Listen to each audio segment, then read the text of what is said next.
man min chan tir la kalom khopan che kan sei tu pachu ni ta kan house leader chung cha kha ani da mai pi alama heta hian home hi ron address ani loi sia pu speaker a concern minister a oma a concern minister khan an chang sela tin house leader ni angin soi ve tu dei te chuan soi tho sela a thalo mo mo sia le Joshua live el hi a thia cha omolom li kala nia kala sawichhuak chi lo khong ein lo khong ein kon member zon ta i phal chuan kan sawichhuak lo ka soi hu lo ila ke po hi sawichhuak lo ka en tia lo don son tur nge tia pom tur nge ko ha to lo ro ke ni lungmol ve sai ti pasem hi kan zale yo mar ta te than mu lom ve a speaker in rot ta siam don ne ta khu ziak te khu ka sai zo mai MNF la government of Mizo India in remna ti kha in ziak le mo en tia lo don son tur nge ko ha thiam to lo so an so lo lo ang wa ku speaker e phal chuan ale kan sei ve nge o in rem ti chuan ti khanin home minister attention kharon draw box here chuan a thu a content ta khan kan chief minister chung chang de li khani box hi la khanin rotna te po kha an om thowa kan home minister khan adu ang chin reacta se kan house leader po hi isom ta tho ila amar chu house kan ron du na chara oma kan da na hianin discuss thailo debate thailo ti siwang khan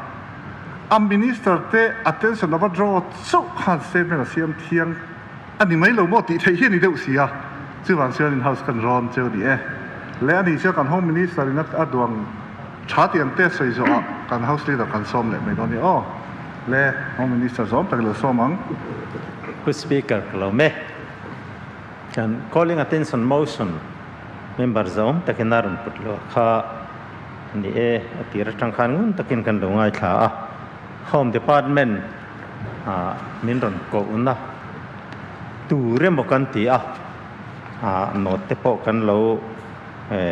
siam kan lo chin chia do na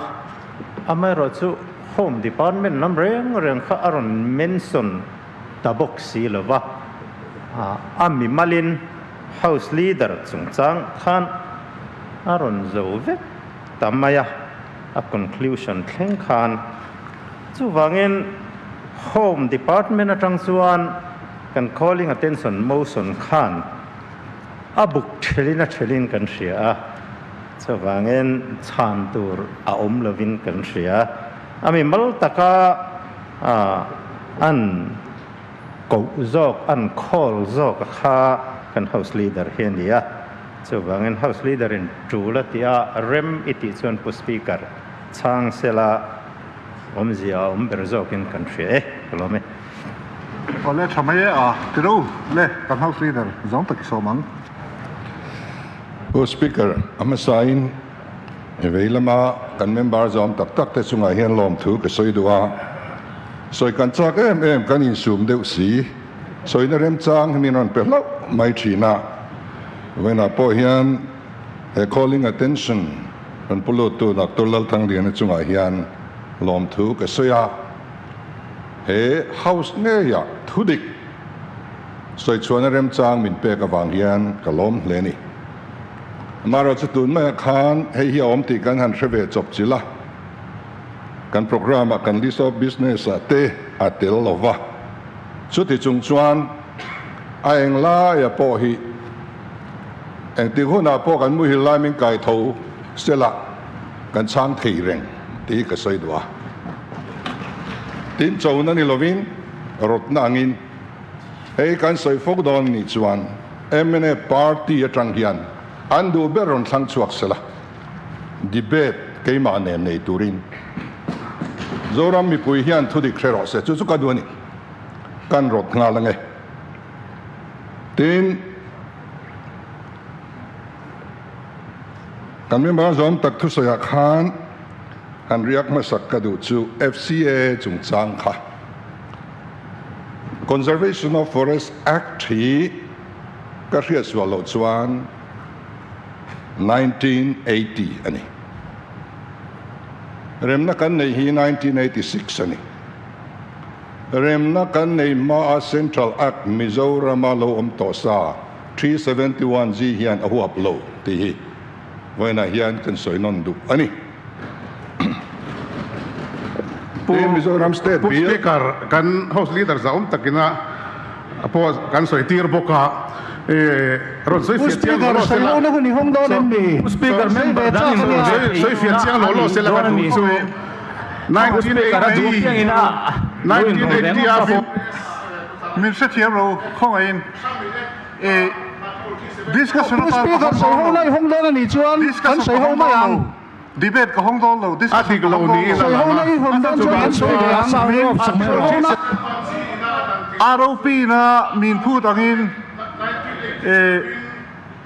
calling attention ka admita calling attention petuin da pangai kalphung pialam pangina du tokin sei to ai ti maila chimi nuwa house leaderin seiro seti rodna oma chu wangin house leader kha house in rem kan ti asong kan so mani maya chu wang chu member tel su sam mila kan du di chuan kha ama nge khana soya hun daga kan di be donia ati to a forum daga kan sei le donia tu chu ba san lo inti boilo Who Speaker kha lo ha ram sela change tin kan in rem ma khan Central Act Mizoram State kan ni ma lo to te chu 371 ji hian a huap lo wang ti ania wang khan pulal dengan eng act nge Mizoram apply to ti kan resi lo wa tia mintira Home Minister nena Central Act Mizoram apply ho zong list kavala chuak ni chuta chuan Conservation of Forest Act hei hiatel ti chuan ngun takin an ngai tua no khong ai la speaker sai ho na hun hong lo lo mai te tu pha mo ro dang khan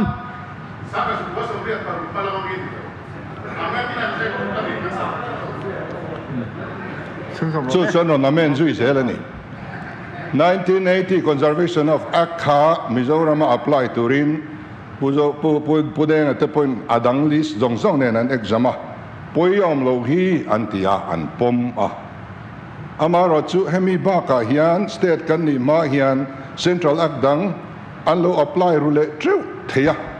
he kan ngai thalo ni vakal le ro min tia ka vasoya hemi ba khi act pakhat ma Mizoram kan nolu lowang ti min tiam le a ti chuan an pom ta ni kalai khan Buaina tur om lowang ten Mizoram State Bill chungchang 53rd Amendment chungchang kha a pass tu te zinga mi kani kom ve reng heti la hian ka riat dan le putang te soidan kha in mil lo de le ka riat dan chuan MP pani zanga ready le mi pakadaming ka tamai lo chumi chia chuan min pass pui du lo ni adang zong zong in lim takin min pass pui ti kha kan soi du a tin pudeng a Buaina ka tu soi kha ka ngai dan ala ni renga MNF movement a chua ma khan kan nam hi adal viau manani Mizo nationalism oron pu chhuak tu chu pudeng kha ani hei chu voin thlengin kapom tin ka ngai sa ne mem na dang le chu independent swala alo cham don ti ein ria kalo soi lak lo to sia ti lova wai sen taka Indian en in rem na kong azong le ka ngai sang em bokani kha khan moral courage chung ril lam wai sen na min nei lo chuan kan thil ti dik lo ti that le hi kan har sa thin ani ro chuan kalo ti sual palani ti in asiam that le na huai takin ron chut zomin ma ruai kha ngai sang bok ani tin in rem na hian telveni ti kan soya hian telvena chin kan ya London ka zuk kal khan working a khan kar khadon ka chama pudeng ate chen na khan ta chuan India ne na an in biak le na tur point kha ama an point lo nei tak sa nen khan ien du na nga tia ka in thlung khop ani kai chu ama ro chu then khat khai chu pai mai la hi chu telila ti khan an thliara ka ngai dan te min zo ta ka theyang ang ka fin chu ave a point som pasari kan siamani chu point som pasari chu kalau hona prime minister ne na ka thelu ta ama ruai chole tumin ma anlang zuya chuti live vela delhi alak so ani don live vela po document engemaw zat ama ka soi thui lovila ti chuan in khang point so pasari jinga khan ho thling talo engemaw zat ama chakma district council thria ti te greater mizoram ti te trading by non tribals regulation ti te ILR ngei po hi a lo thling lo jinga mi ni ti chuan in athua hian MNF le India sarkar hian voi thum in rem nan saina amasa pani chu agreement tiani anunung ber chu settlement tiani ti chuan agreement ti ten kan lama accord ti ten kan lama settlement ti ten kan lama in rem na soina mai ni a bokbon le man ta ti ang vela ngai ila khalai khachu zukluk vak potrulo tura ngai ila ti chuan tu te in rem da nge ti hi hey MNF party hian rem na nian lom na khan press statement an siama khan MNF la India sarkar in rem na ti nan sia ka se sun zo hian vain chu chal mai silan ma ni kha ten kum sang ni som ni paruka rem na ni program an mana khan Troy East le West Block in a joint block conference an nei na khan kan chief minister lui puzoram thanga hian voina remna ni kan man mek MNF le India in remna hitiin paragraph tina khan MNF le India in remna ti in asoini ani soi hosilo ka soi huwa tlat dan hi ka hethiam lo ni hi chu tin pulal denga fanu nge Dr. Rinzual khan MNF le India in rem na liaw ani thule midang telvelo thu kha video soya kan buveka Rinzual te soi ang te soi khanin an hotlat maya calling attention ten ti tawoi mai lai po speaker khalai khachu kan se dik lo tlang ani karing lat ka I karon raise the san ber chu ei chiang kuang de win ai ji ka India sarkar assign na khan an omani chuan a teksa original karon pe ka chikhan to speaker government of Mizoram ayo an oma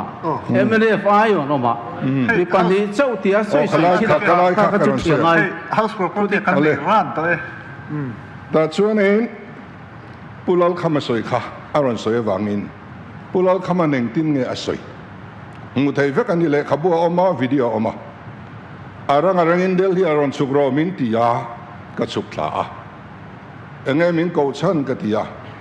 he kan in rem don ta he in rem na hian isign ve ngai min tia enge ka sign ve na tu in rem na tur thua hian koma pakhat po kan ve si lova kan tel ve si lova kan chief minister po tel box si lova chief minister ko thaula chief minister in remati lo chuan engma ka ti theilo ka ti atian in kha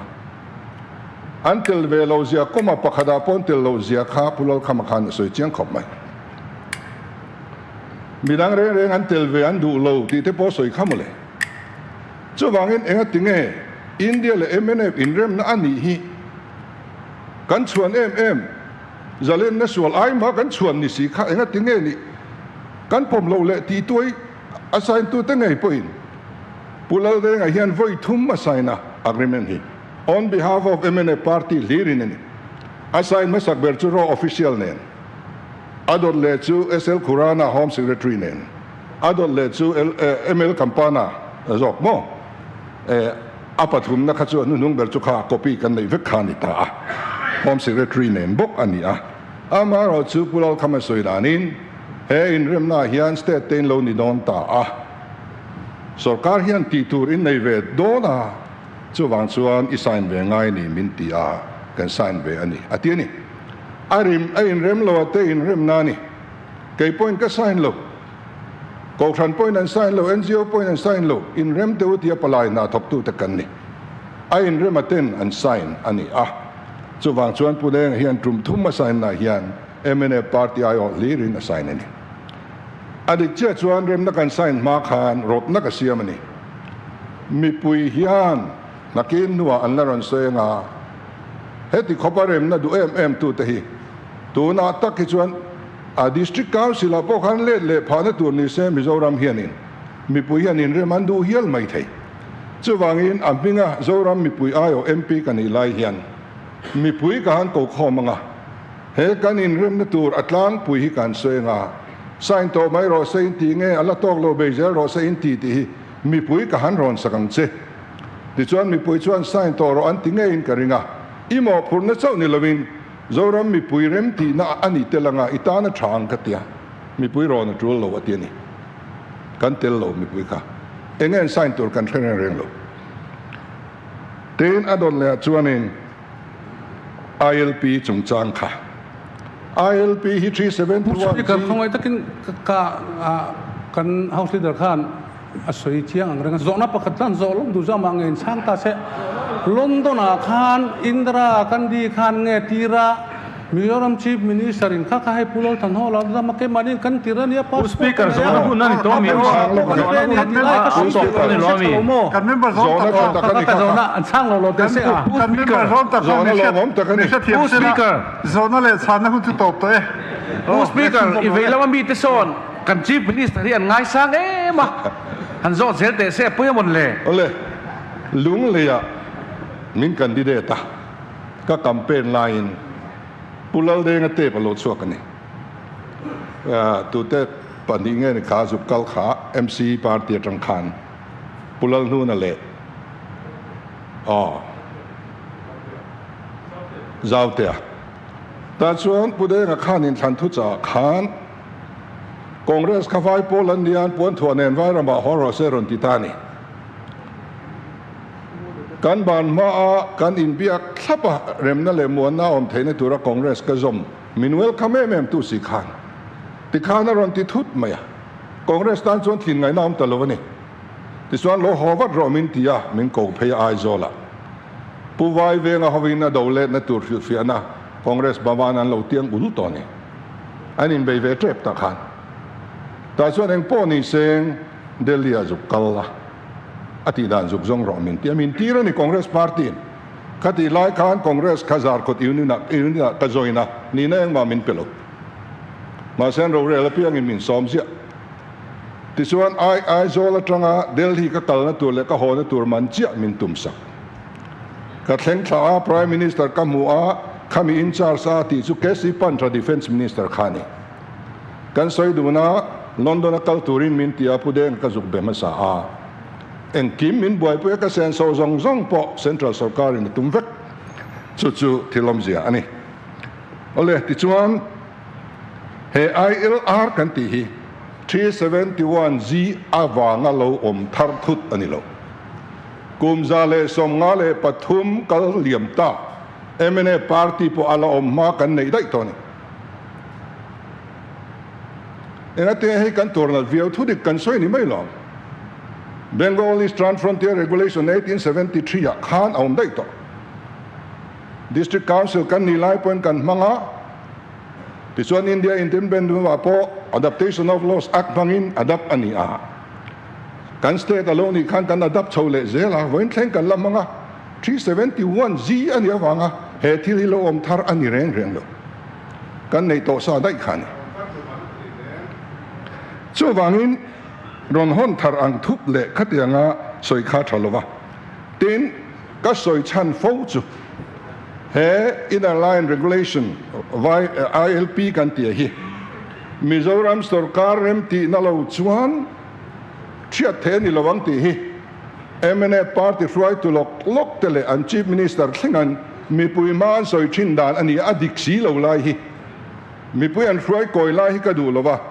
consent ani lo consult ani ti hi ka soi fia mai thin ani rem ti na ni lovin ron ma sakani yang ti ani chu chiang ila tu na tang hi chuanin consent ti hi chuan soi ringam taloin ka hria kan soi dan ein rol pha chhota lom om via wa ngai ila tin enge heta hianin la om kan ti chuan 370 kan hria ni article 370 Kashmir kha India state anon lu khan India independent khan India la lu lo agreement tran pa bangin an ron lu ta kum som pari chung prime minister an nei ni constitution tran an nei ni flag tran an nei ni citizenship tran an nei ni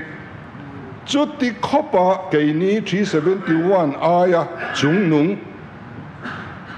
kha an pai thei sang ni som pakwa khan an pai sak vek state ro pui tak ni thin kha voina UT an da niam ani thil thleng thei ani zia chu ta chuan a chiang ani chu mai nowa chief minister zongjong silonga ain ko khong khan SB Chavan home minister khan ILP thiahun to ti thu soi ni khata khan kan ri chua heta MZP ka ko khoma ke point memorandum kan draft langa na satakin kan do da lan tingam lo ani chu min huwa ko ta min king le a reasonable restriction in an manglove a reasonable an mandan hi tin ma se kotin chuti chuni lo hi an mandan ni thatlang puye atiani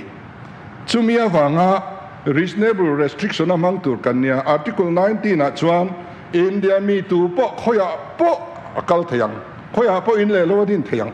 khoya po sumdong thayang ti ni chu kan fundamental right ni mara chu Mizoram a chuan ni lo ve in on kalve thei lawang in sumdong ve thei lawang kan lo ti ta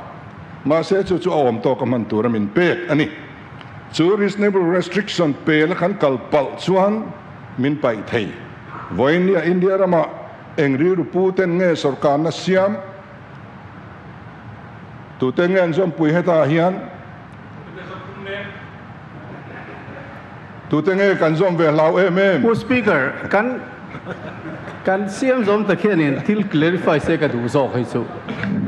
ka te ti kwal khanin apoi mo lai central rural tu ne zukal sa mai sila khovel thil sensitive lu tu chu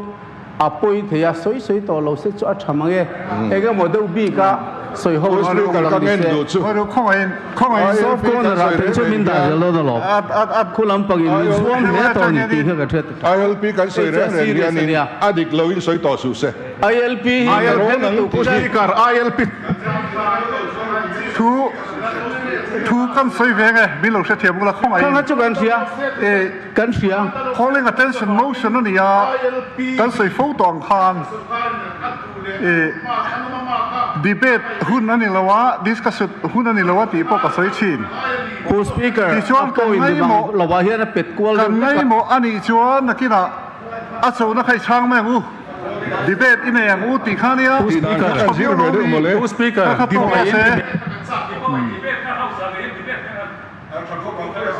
nia chu ro ti lo I a tha kan ti chu kan ro mai chu oh tu hu dai ro chuan calling attention ani ya calling attention ani ang hian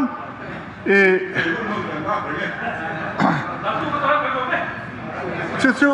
hun sara ka soi dan chu calling attention motion kan soi oh Who speaker hian au khong ai thil pakhat che ka lo soi calling attention ani ya veilama mi nan soi line helama train kan ding lova the chuan house leader in a soya soi tlang mai se low debate pui zel to lo se members on tak doctoral thang le na soi lai puin kan nai thamaya kan house leader soi lai he lo ngai thamai se chan zel mo zo na zo zel mo khachu house a zom don lo an du ni chuan to le chu kan soi ve nga chera ka chua khong ai takip kan member ta mi lo wa cha te u chera ka chua house karon chewa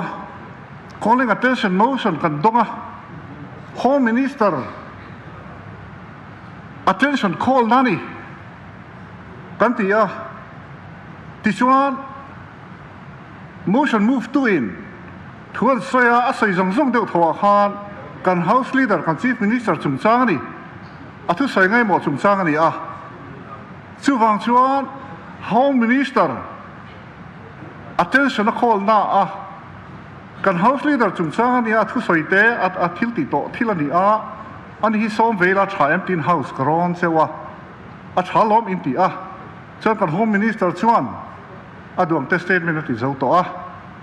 tuna kan house leader kan ko le meka thu a soi meka tin he calling attention hi discussion tan mo debate tan open ani lova kan house leader ina statement siama kan lum oilo mo ani lo zo ka kan tini chuan a som na khangai changila debate engai poin nei kain honge ti kha kan chang mai don nia chu wangin a sei lai hi chu khoi takin member telo isu ma ulai ro lo te gu chu helai chera changa khang chu di ro se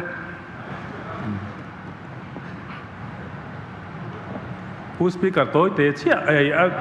pun hun zong ni speaker ka soi ve du nia speaker ka soi ve du e po soi du ka ngam mai a speaker ka soi ve du nia amaro chu soi na tur nia ka hi to lo wangi ken rol lo mai ania e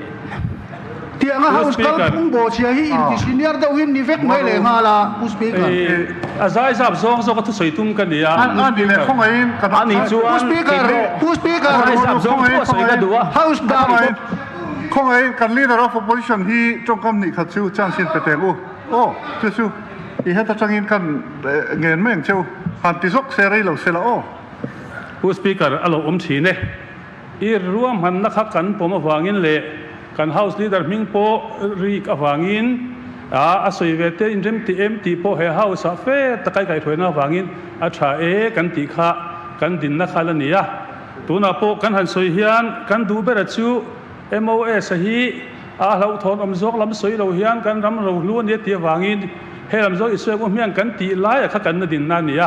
a in abob lok zong di lo wa speaker an duang zong zong a soi tur ani ne mo le thu di ka ti kha soi ve mai an duang zong a soi tur ani lo speaker I phal sak lo te hian lo soi ve thin hi a boi thak thina chu ban sam speaker calling attention a dan kalin I veila ma mi den ron ding sek bok ani kha không ai lai sum la I kan ka ti tom tom leader po zo ma deu I tu mi zo ka tum se mi ron ti boi le speaker I ro rel na a lo bom kan ti ya a he thil hi kal zel tura kan ram ro lu hi a ton a ding lam le veilam te hian debate a in so kan ti te po kha thul kan ti hun kan ti thei kan ti rualin khoi huna po kan ram ro lu hi a luna khe zong tura a ti para ro zo kan so hi thai ti te kha a cha ka ti e ole chu a ro speaker tun china I veila ma mi den house kal phung ki sa to sek ti kan nge ne ole kan house leader chun zom ole yeah speaker Mizoram hian vai sum dong dan na dan trading by non tribal regulation khakan nei thina hey poi supreme court reasonable lin an mang lovetin min pai sak dai to ni pu cho chu nga khan kum so ma tan extena chu min wa chuan kan chan hlen ta ni chu wangin tap chak zo la hian in ro sa vak lowang u ngam lo chila te hian chala te hian chil hi nom mai lowang I at huai lowang u film khurang u kan tian ni lom ni zoram try to nu le pa te kan ni chuan film khur trol na huna film khur turing kan tiang nau pang po tlan liam mai theina kham ko wa om ni chuan film khur turing kan hril don lom ni chu wang chuan heng ILP kan ti song te heng hi pai thei ania an pai don chuan Mizoram sarkar an ro nang ti chau ania chu wang chuan Kashmir te pon lo pai to a Mizoram ang nge po vai sum dong nan nan te min lo pai sak to a in mangu chuak lu tuk min tia wangin chu wang heng hi reasonable takakan manangai kan ti mai ani a central sarkar hian pai atum mani chuan pai kan phal lo zialan tir tur hian ZPM party le ZPM sarkar hian ma kan hruai liang pen khat po kan nung tol lowang kan ramtan hian enge kan lo chan ngam to enge kan lo pek to kan tlan chengai lo amaro chu a devin se lo kan tiane tu na ngai po hei vai dan na dan te po prime minister ka hrila home minister ka hrila permit nei lo le overstay an tam lu tuk kan ti chuak don ania ka tia reasonable takinin manglo minti kal hawa wangin prime minister le home minister ka hril lo kani central YMA te ne na bo zui dan tur po kan soi ni tun maya hian ai zo kha pui chung local council kal khom na kwaliana min soma mani veng theu na thok turin ka hil le don ni hei kan ve ni amar chu om zenin pong ti ni lavin ko ta po min king thaya min pai sak thaya Kashmir te pon lo pai sak to a vai sum dong dan na te po kan lo nei lo pha to a phim khur hi chu ngai ve kan ti na mai ani a chu wang chuan a ron tur kan ni la ya kan rem ti na la ka ngai ti a tran trau te hi eng hruai tu nge mo kan ni le mi pui nga ti nge dot kan fril hem ya wang hian thu dik hi kan soi a ngai pha thin ti hi a chianga vaya hianin chu wang chuan in soi dal lovila soi tak vak bok lovila azia kan tak hian soi mai tu chu ni mai a to bera chuan pro speaker nia i ve lama thu te hian achang in pakhatin MP atangin min bana pakhatin MLA atangin min bana pakhatin kaliman hala pakhatin ka chu dan bo chet wa ni zo kham le pu chairman le pu speaker le heng zong hi kan lo tuar thlang to a Buaina hian ZPM party le a sarkar hi pathianin helai thu turin min dur ya eng tikama chunglamin hun min pek chung chuan kan hing don lo ti ka sai don le no me